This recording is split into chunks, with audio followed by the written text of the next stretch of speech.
अलीगढ़ पहुंचे भोले बाबा के वकील आप सिंह। बाबा पुलिस को जांच में सहयोग कर रहे हैं। एपी सिंह बाबा भागे नहीं हैं, उत्तर प्रदेश में ही हैं वकील एपी सिंह। घायलों और मृतकों के परिजनों से मिले बाबा के वकील।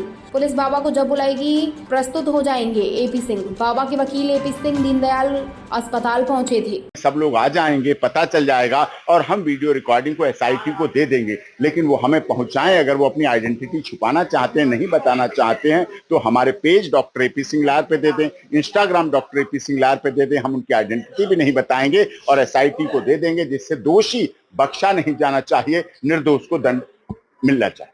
बाबा इतनी 121 मौतें हो गई, बाबा सामने क्यों नहीं है? उनका ही मैसेज है। वो लॉ अबाइडिंग सिटीजन है। पुलिस के अनुसार जैसा पुलिस कह रही वैसा कर रहे हैं। सामने आने की बात, मैं आया हूं, उनका मैसेज दिया है, उन्होंने अपना लिखित संदेश दिया है, मृतकों के प्रति संवेदना। बिल्कुल इन्वेस्टिगेशन एजेंसी जो भी है, बिल्कुल सदैव वो आज नहीं, कल नहीं, परसों नहीं, वो कभी भेष नहीं बदलेंगे, कहीं भागेंगे नहीं, कभी आपको बॉर्डर पर नहीं मिलेंगे। इसी देश में, इसी उत्तर प्रदेश में हैं और पूरी जांच में जब भी कभी बुलाया जाएगा भाग लेंगे। हमें एसआईटी की जांच एजेंसी पर भरोसा है, लेकिन हमें यह भी मानना पड़ेगा, क्योंकि सनातन की बात है, सनातन पद्धति से हम लोग अपना जीवन चलाते हैं। तो हमने पढ़ा है, हानि लाभ जीवन मरण यश अपयश विधिहात, ये है। और लेकिन इसके साथ ये भी है कि धीरज धर्म मित्र और नारी आपातकाल पर रखिए चाहिए। जो घटना हुई थी, इतनी भीड़ पहुंची है बताइए, और वहां पर चरण धूल लेने के लिए नारायण साकार हरि के यहाँ कोई चरणों की नहीं है। आपने भी देखा, वरिष्ठ पत्रकार हैं आप लोग अलीगढ़ में, क्या कभी नारायण साकार हरि के पैर छूते हुए की फोटो कभी देखे किसी ने?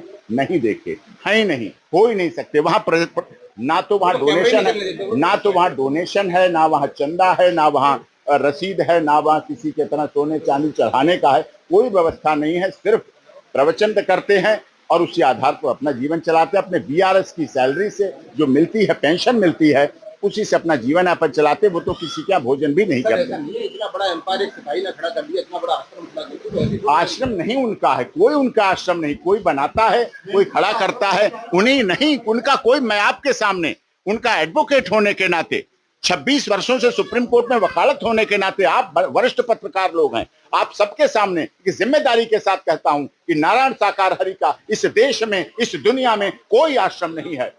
तो ये बताइए कि जब इतनी बड़ी मौत हो गई, 121 की तादाद में, नारायण हरि सामने नहीं आ रहे? सामने आए हैं, सामने उन्होंने मैसेज दिया है। जैसे आए, लेकिन वो क्यों नहीं आ रहे? वो क्या यहाँ आए, वो क्या करें, वो कहाँ जाएं? तो जहाँ बताया जाता है भक्तों के पास जाएंगे, भक्त उनके पास जाएंगे और उसके लिए शोक जो सभा है उसका भी आयोजन किया जाएगा और उसमें आत्माओं की शांति के लिए कार्य किया। अगर पुलिस कहेगी कि आत्मसमर्पण करेंगे या पुलिस से मिलेंगे, किस तरह की? जहां हम कानून में विश्वास करते हैं, नारायण साकार हरि लॉ अबाइडिंग सिटीजन है, कानून में भरोसा किया है, कानून में विश्वास किया है। जहां जब कहीं जिसकी भी जरूरत पड़ती है, हमारे किसी अनुयायी की, हमारे किसी कमेटी की, हम लोग कानून में विश्वास करते हैं, पूरी तरह से भाग लेंगे।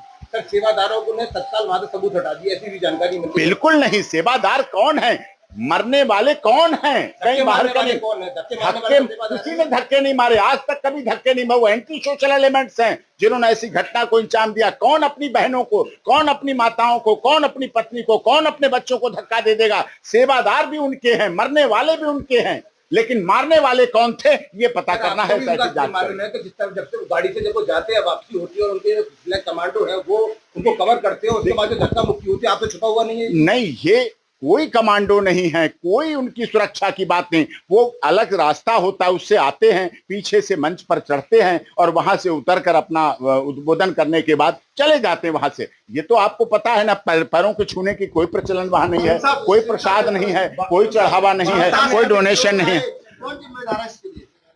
फरवरी से लेकर जून तक आदर्श आचार संहिता लगी थी, इलेक्शन कोड ऑफ कंडक्ट लगा था, उसकी वजह से अवश्य हो सकता है लोगों की एक भावना है। अब जब सदन में 4 दिन पहले कहा गया हिंदू हिंसक होता है, हिंसा करता है, जब चुनाव में कहा गया सनातन धर्म डेंगू मलेरिया HIV एड्स है, तो लोग कहां जाएंगे? सनातन धर्म को मानने वाले अपने धर्म गुरु के पास जाएंगे, भक्ति आस्था श्रद्धा के साथ जाएंगे कि हिंसक नहीं होता है, सनातन डेंगू मलेरिया HIV नहीं है, एड्स नहीं है, बोलेंगे जाके। इसलिए हो सकता है भीड़ अधिक हो गई हो। जांच के दौरान जो अधिकारी वहां कह रहा था जिनकी लापरवाही रही होगी, क्या निष्पक्ष वहां जांच पूरी तरह हो पाएगी? देखिए, निष्पक्ष जांच हमें उत्तर प्रदेश सरकार पर, माननीय योगी जी पर और देश के माननीय गृह मंत्री जी पर पूरा भरोसा है। हमें अपनी देश की मीडिया पर भी भरोसा है, जिन्होंने इंजर्ड का और दुकानों का हाल ऊपर तक पहुंचाया, जिसकी वजह से सब संभव हो सका। हम आपसे भी अनुरोध करते हैं, आप भी हमें सहयोग करते रहें और इस तरह से हेल्प करते बयान तो नहीं दिया इस घटना में पूरी बयान उन्हीं का उनका ही बयान आया, उनके हस्ताक्षर से बयान आया। आपने देखा होगा, आप मेरे पेज पे देख लीजिए, उसमें आया है, उसमें स्टेटमेंट है कि शोक संतप्त परिवार के नहीं, जब जहां जैसी जरूरत होगी वो सामने होगी।